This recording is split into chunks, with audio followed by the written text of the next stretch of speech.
पाठ 7 बछेंद्री पाल। यात्रा वृत्तांत। पठन से पूर्व। एक तरफ जहां हिमालय का सर्वोच्च शिखर, जो विश्व में सबसे ऊंचा है, आसमान को चूम रहा है, तो दूसरी तरफ वे साहसी और उद्यमी पर्वतारोही हैं, जो उस सागरमाथा को चूमना चाहते हैं। उन्हीं पर्वतारोहियों में से एक है बछेंद्री पाल, जो पहाड़ों की बेटी कही जाती है, जिन्होंने सागरमाथा की इस बुलंद चुनौती को स्वीकार करके उसके माथे को चूमा है। इसी शिखर यात्रा की झलकियां इस पाठ में हम पढ़ेंगे। एवरेस्ट शिखर को मैंने इससे पहले 2 बार देखा था, लेकिन दूर से। बेस कैंप पहुंचने पर दूसरे दिन मैंने एवरेस्ट, लहोत्से तथा इनकी अन्य श्रेणियों को निकट से देखा। सागरमाथा के दर्शन से मैं श्रद्धानक थी। मैंने हाथ जोड़े और शीश नवाया। मैं भौचक्की होकर दुनिया के इस महानतम शिखर एवरेस्ट, लहोत्से और नुशे की ऊंचाइयों से घिरी बर्फीली टेढ़ी मेरी नदी खुम्बू ग्लेशियर को निहारती रही।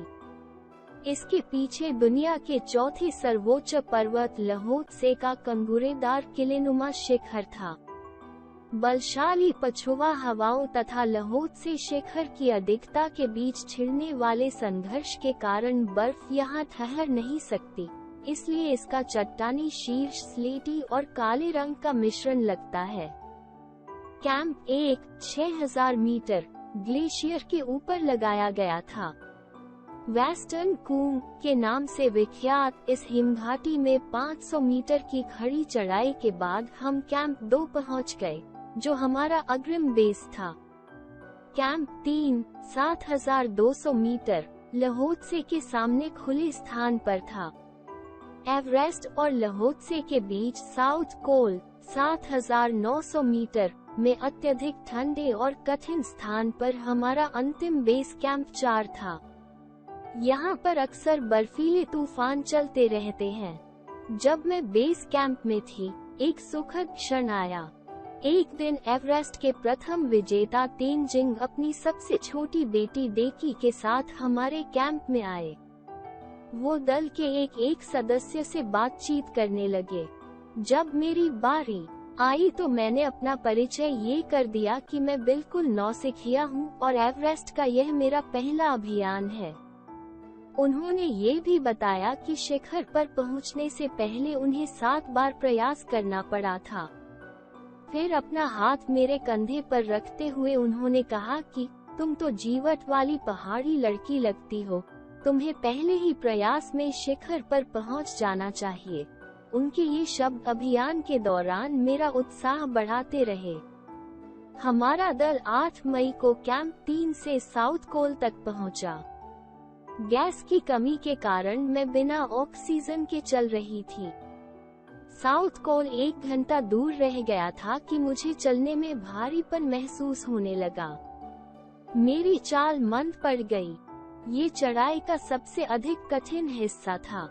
इस बीच तेज बर्फीली हवाएं चलने लगी थी। तभी मैंने एक व्यक्ति को नीचे आते देखा। ये देख आश्चर्य हुआ कि इतनी देर गए साउथ कोल की तरफ से आने वाला ये कौन हो सकता है। ये एनडी शेरपा थे, जो मेरे लिए ऑक्सीजन सिलेंडर लेकर आ रहे थे। उनके इस सौहार्दपूर्ण सहयोग से मैं द्रवित हो उठी। ऑक्सीजन मिलने के बाद चढ़ाई आसान हो गई। 15-16 मई 1984 बुद्ध पूर्णिमा के दिन मैं लहोत्से की बर्फीली ढलान पर कैंप 3 में थी। 10 और लोग मेरे साथ थे। लोसोन, तेनजिंग मेरे तंबू में थे। एनडी तथा 8 अन्य शेरपा दूसरे तंबू में। रात को गहरी नींद में सोई हुई थी कि लगभग 12:30 बजे सिर के पिछले हिस्से में किसी सख्त चीज के टकरा जाने के एहसास से मेरी नींद खुल गई। एक जोरदार धमाका भी सुनाई पड़ा। तभी मुझे लगा कि एक भारी और ठंडी चीज मुझे कुचले जा रही है। मुझे सांस लेने में कठिनाई होने लगी। एक भीमकाय हिमखंड लहोत्से ग्लेशियर से टूटकर नीचे आ गिरा था। चारों तरफ बर्फ की चट्टानों का ढेर लग गया। इस भीषण झंझावत ने हमारे कैंप को तहस नहस कर दिया। हम सभी इसकी चपेट में आए। चोटें सभी को आई, पर गनीमत थी कि सब बच गए। मैं हिमखंडों में दब गई थी।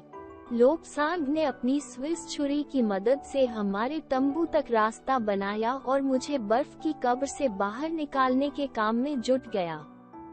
जरा सी देर का अर्थ था निश्चित मृत्यु।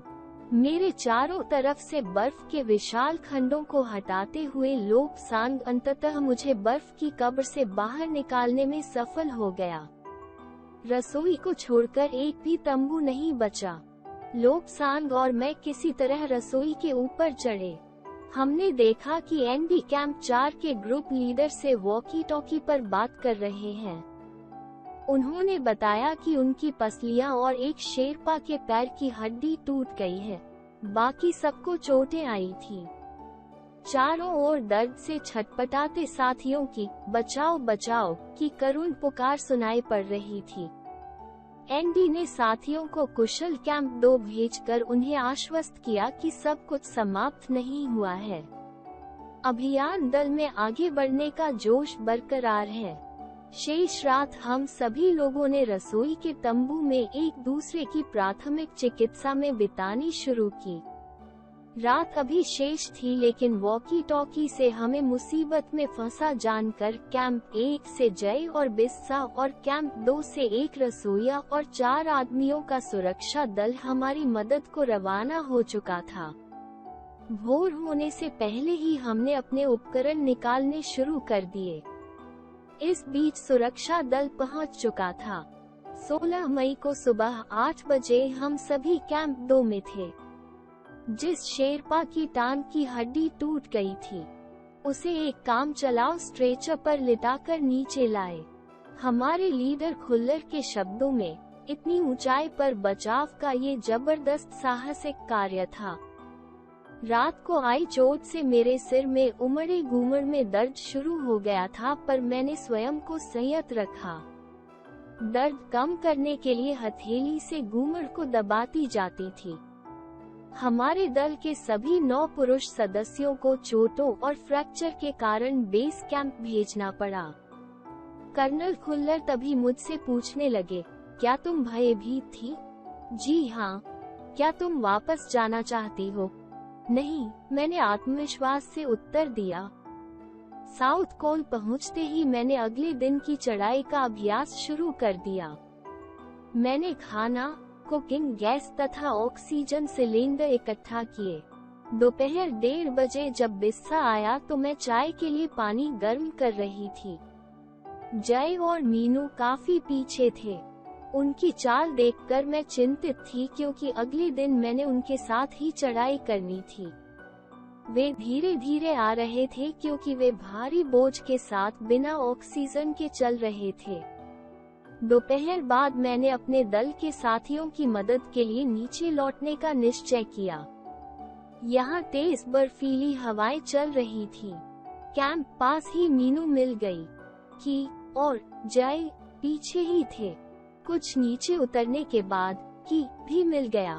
वो मुझे देखकर हक्का बक्का रह गया। तुमने इतना बड़ा जोखिम क्यों लिया बछेंद्री? मैंने कहा, औरों की तरह मैं भी पर्वतारोही हूँ, इसीलिए इस दल में शामिल हुई हूँ। शारीरिक रूप से फिट हूँ तो मुझे अपने साथियों की मदद क्यों नहीं करनी चाहिए? कि हंसा, पर उसने किट नीचे नहीं ले जाने दिया। थोड़ी देर बाद साउथ कोल कैंप से लाटू और बिस्सा भी नीचे उतर आए और फिर हम सभी दुनिया की सबसे खतरनाक जगह के नाम से प्रसिद्ध साउथ कोल में लौट आए। मैं 4 बजे उठ गई। बर्फ पिघलाकर चाय बनाई, कुछ बिस्कुट और आधी चॉकलेट का नाश्ता करने के बाद 5:30 बजे मैं तंबू से बाहर निकली। एंगडोर जी बाहर खड़ा था। एंगडोर जी बिना ऑक्सीजन के ही चढ़ाई करने वाला था, इसलिए उसे या तो उसी दिन चोटी पर चढ़कर साउथ कोल वापस पहुंचना था या अपना इरादा त्याग देना था। वो तुरंत ही चढ़ाई शुरू करना चाहता था। उसने मुझसे पूछा, क्या मैं उसके साथ जाना चाहूंगी? एक ही दिन में चोटी और फिर वापस साउथ कोल पहुंचने में जोखिम जरूर था, लेकिन मुझे दोरजी की आरोहण क्षमता और कर्मठता पर भरोसा था। अन्य कोई भी साथी इस समय चलने को राजी नहीं था। सुबह 6:20 पर जब दोरजी और मैं कैंप से बाहर निकले तो दिन चढ़ आया था। हल्की हवा चल रही थी पर सर्दी बहुत थी। मैं अपने आरोहण की पोशाक में काफी सुरक्षित और गर्म थी। हमने बगैर रस्सी के ही चढ़ाई की। दोरजी निश्चित गति से ऊपर चढ़ रहे थे, इसलिए मुझे उनके साथ चलने में कोई कठिनाई नहीं हुई। जमी हुई बर्फ की सीधी और ढलाव चट्टानें इतनी सख्त और भुरभुरी थी, मानो शीशे की चादरें बिछी हों। हमें बर्फ काटने के फावड़े इस्तेमाल करने पड़ रहे थे। फावड़े इतनी ताकत से चलाने पड़ रहे थे कि बर्फ की कठोर परत को उसके दांत काट सके।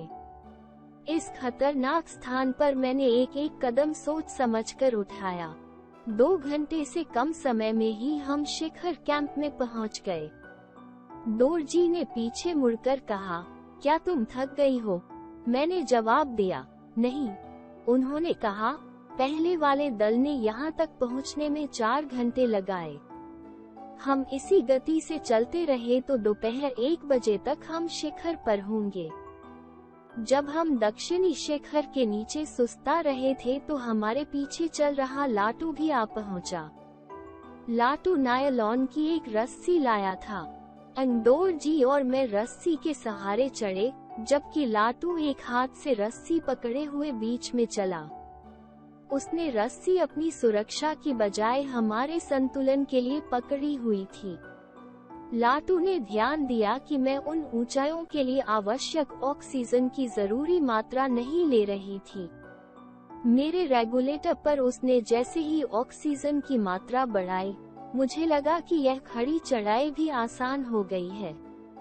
दक्षिणी शिखर के ऊपर हवा की गति तेज थी। हवा का वेग बर्फ के कणों को चारों तरफ उड़ा रहा था। कुछ भी दिखाई नहीं पड़ रहा था। अनेक बार देखा, अविश्वसनीय ढंग से देखा कि कुछ दूरी के बाद अब कोई ऊंची चढ़ाई नहीं है। ढलान एकदम नीचे चला गया है। मेरी सांस मानो रुक गई थी। मुझे लगा सफलता एकदम करीब है। 23 मई 1984 के दिन दोपहर 1:07 पर मैं दुनिया की सबसे ऊंची चोटी एवरेस्ट पर पहुंचने वाली प्रथम भारतीय महिला बन चुकी थी। एवरेस्ट की शंकु चोटी पर इतनी जगह नहीं थी कि हम 2 लोग साथ खड़े हो सके। हमने अपने को सुरक्षित करने के लिए बर्फ खोदकर जगह बनाई। इसके बाद मैं घुटनों के बल बैठी और सागर माथा के शीर्ष का चुंबन लिया। हमने शिखर पर 43 मिनट व्यतीत किए। लहोत्से और मकालू जैसे विशाल शिखर यहाँ से बौने जान पड़ते थे। चोटी के ही समीप एक छोटे से खुले स्थान से मैंने पत्थरों के कुछ एक नमूने इकट्ठा किए और 1:55 बजे सागर माथा के शिखर से हम विदा हुए।